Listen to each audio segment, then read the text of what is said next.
Hello everyone, in this video we will cover more trigonometric equations. So this is technically 6.2, 6.3 from the book. And remember, solving trigonometric equations it technically relies a lot on the special triangles, which we did multiple times.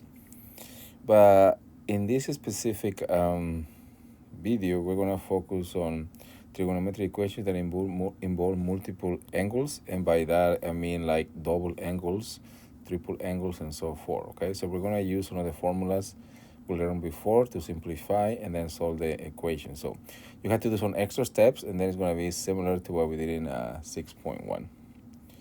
So going back to 6.1, remember that in 6.1 you will have equations that look like this, like sine of x equals to 1/2.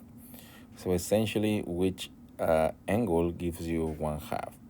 And remember, you have the special triangle.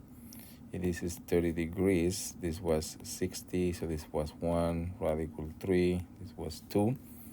And sine of 30 is 1/2. So therefore, the solution for this was x equals to 30 degrees, or pi over 6, which essentially means x is equals to sine inverse of 1/2, and the answer will be this. So this is what we did before. You could have something like this, like sine of x times cosine of x minus 1/2 equals to 0. Okay, and then remember from here, well, that means sine of x equals to 0, which implies, well, x has to be 0 degrees or 0 radians. And then from here you will have cosine of x equals to 1/2, which means x is equals to 60 degrees, or pi over 3. So that's what we did before. So we're going to expand on that concept and use now double angle or triple angles. But remember, we only have formulas for double angle, for sine, cosine, and also for tangent. So this is what we're going to focus on, double angle. So it could be double, it could be triple. Even though we only have formulas for double, we can always rearrange this to get what we want. So for example, here, look. This question is very similar to this one. The only difference is that this is a double angle. This is the most basic problem, so you don't really have to do any factoring or anything like that. All you have to do is which one is the only angle from the special triangles. By the way, the answer is not always from the special triangles, but many times it is. So if this is 45 degrees, remember this was 1, and radical 2. So the only special angle that gives you 1 for tangent is 45 degrees. So therefore, that means that 2x has to be either 45 degrees or pi over 4.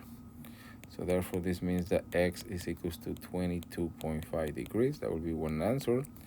Or pi over 4 divided by 2, which is the same thing as pi over 8. So this is exactly the same thing as this. Okay, so this will be now an example that involves double angles, but notice it was very similar to this. The only difference that instead of x, I have 2x. All right, so now this is an example that's a little more complicated. So we need to remember what this formula was.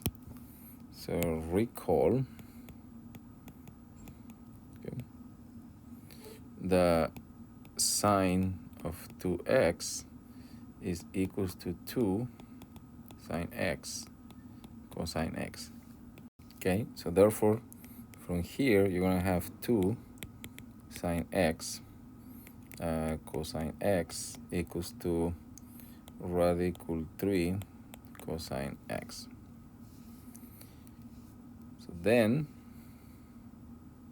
you can make the whole equation equals to 0, like this, sine of x cosine of x minus radical 3 cosine of x equals to 0.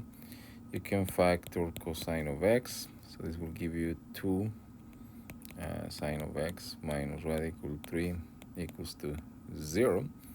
So this implies that cosine of x is equals to 0, or 2 sine x is equals to radical 3, which means the sine of x is equals to radical 3 over 2. Okay.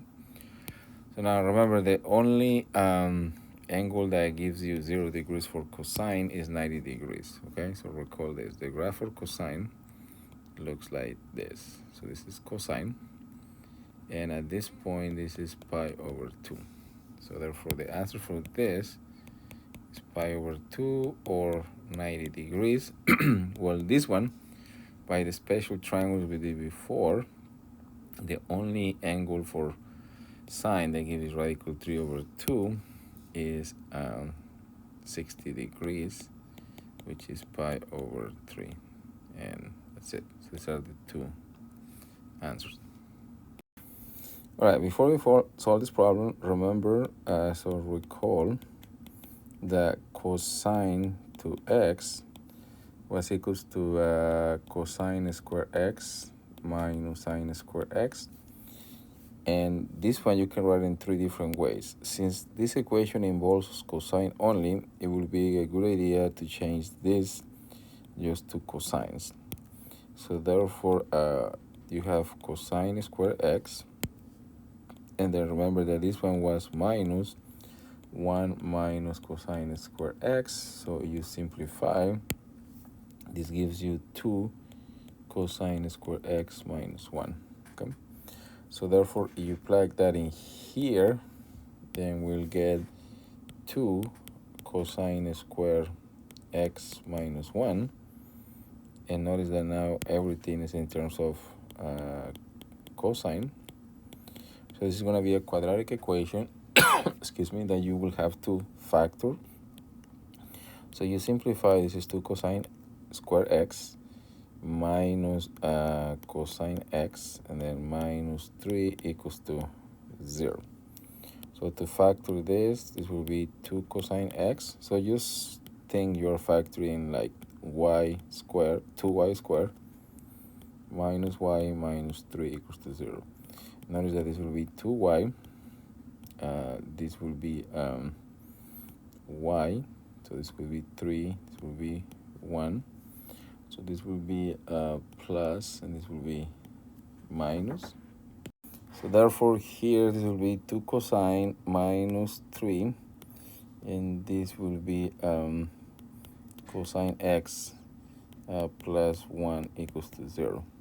Now the answer for this one is going to be 2 cosine x equals to 3, or cosine x equals to 3 over 2.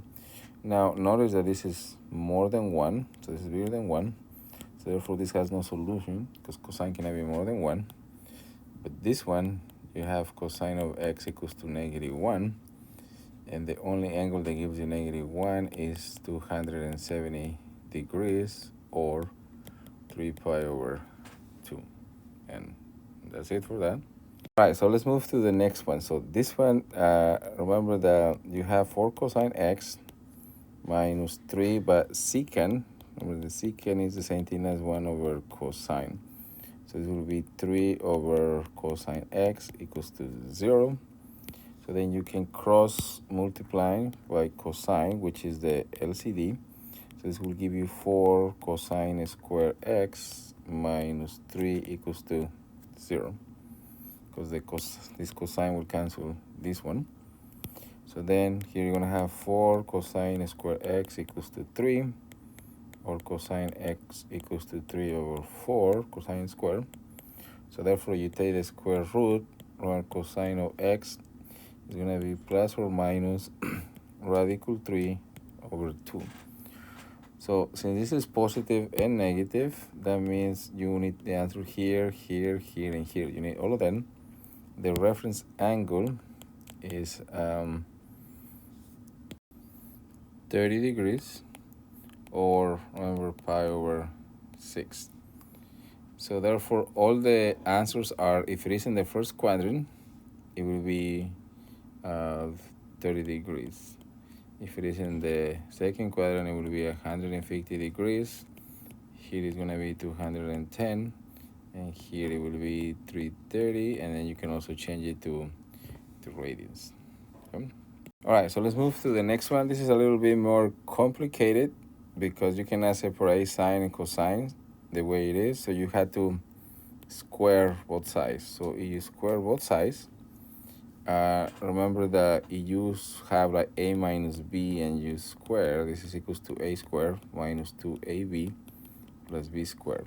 So on the right side, this will be just 2, but in the left side, this will be sine squared minus 2 sine x cosine x, and then plus cosine square x. Remember that sine square plus cosine square is equals to 1. So this gives you 1.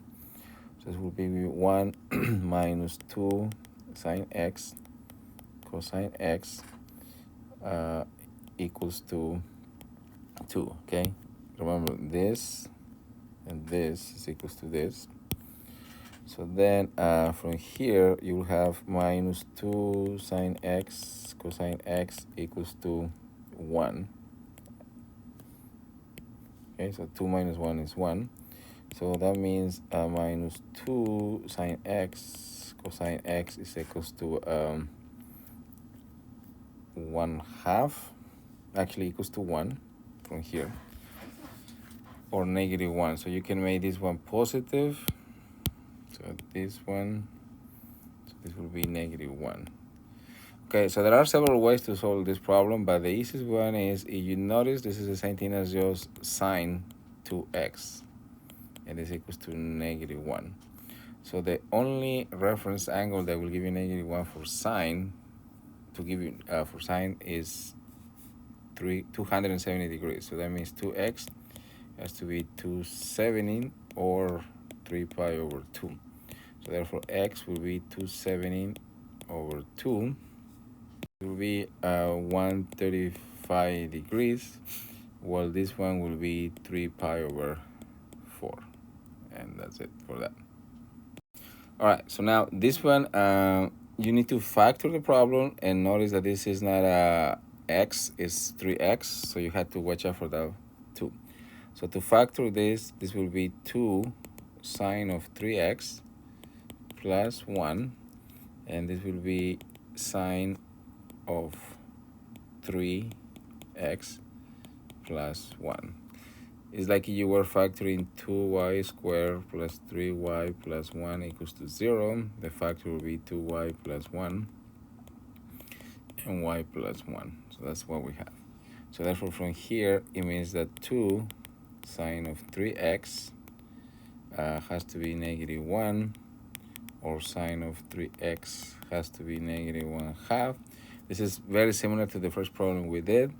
Remember that the reference angle that gives you 1/2 is 30 degrees. So that means that 3x has to be 30 degrees. However, so this is negative. Remember, you have all students take calculus, so it has to be here and here. So therefore, this is the reference. So this means that 3x has to be 210 if it is in this quadrant, or 3x has to be 330 if it is in this one. So therefore, x will be 210 over 3, which is 70 degrees, or x will be 330 over 3, which is 110. So that's for this part. So for this one, the answer is this and this. Now you still have this side, and for that one you have now the sine of 3x is equals to negative 1. Remember, the only thing that gives you negative 1 is 270 degrees. So that means that 3x equals to 270. So that means x equals to 270 over 3, which is equals to 90 degrees. And that's it, or pi over 2. All right, so finally, this problem looks actually pretty complicated, but it's pretty simple. Recall, okay, that you have sine of A plus B. This was equals to sine A cosine B plus sine B cosine A. Okay, so that's the formula that we did before. So here, this will be A, and this will be B. So notice that this is exactly this formula right here. Okay, exactly the same. So therefore, this is equals to sine of A plus B, and this is equals to 1 or 1/2. So therefore, this means sine of 3x is equals to 1/2. If you try to solve the problem from here, you still can do it, but it will be very difficult. The whole point of this problem is for you to notice that this is the sum formula, and that will make the problem pretty easy. So once you get to this, we solved this problem already. Remember, the reference angle here is equals to 30 degrees. So since this is positive, that means you're in the first and in the second quadrant. So that means 3x is equals to 30 degrees, or 3x is equals to 150 degrees, which means x is 10 degrees, or x equals to 50 degrees. And that's it.